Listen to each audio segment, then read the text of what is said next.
சரி, வேதத்தில் ஒரு வசனம் சொல்கிறேன். 2 கொரிந்தியர் 4 வாசிக்க வேண்டாம். இருளிலிருந்து வெளிச்சத்தை பிரகாசிக்க சொன்ன தேவன் தமது குமாரன் முகத்தில் இருக்கிற குமாரன்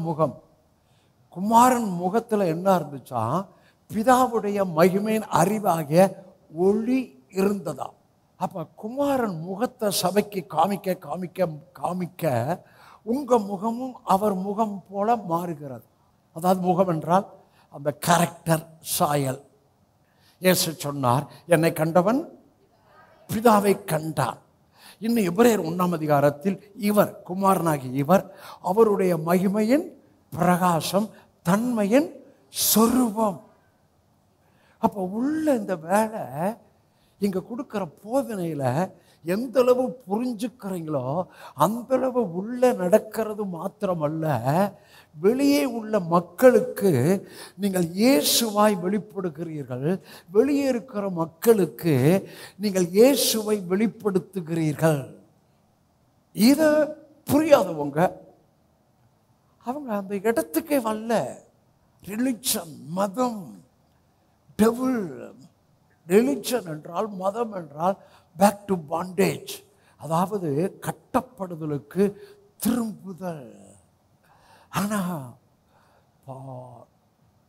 அப்போஸ்தலர் 13 பவுல் சொல்கிறார், இந்த பிரமாணத்தில் நீங்கள் எவைகளில் எல்லாம் இருந்து விடுதலையாக்கப்படக்கூடாதிருந்ததோ, இந்த பிரமாணத்தில் ஒன்றிலுமே உங்களுக்கு விடுதலை கிடைக்காது. எவைகளில் எல்லாம் இருந்து நீங்கள் விடுதலை ஆக்கப்பட கூடாது இருந்ததோ அவைகள் எல்லாவற்றிலும் இவராலே.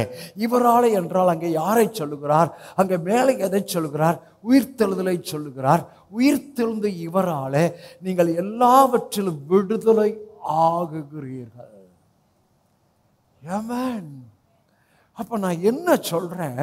இந்த ரிலிஜன் அல்லது சரீரத்துக்கு அடுத்த போதனை அது ஆவிக்கும் ஆத்மாவுக்கும் கனெக்ஷனே கிடையாது. ஆகவே அவங்களுக்கு அப்பேற்பட்ட வெளிச்சம் கிடையாது, வெளிப்பாடு கிடையவே கிடையாது. ஆகவே அவர்களால் நடத்தப்படுகிற சபையார் உள்ளே மிஸ் பண்ணிட்டாங்க. ஏன்னா அவங்களுக்கு சபையாருடைய அந்த போதகருடைய அந்த ஆவிக்குள்ளே ஆவியை குறித்து ஆத்மாவை குறித்து வெளிச்சம் இல்லை.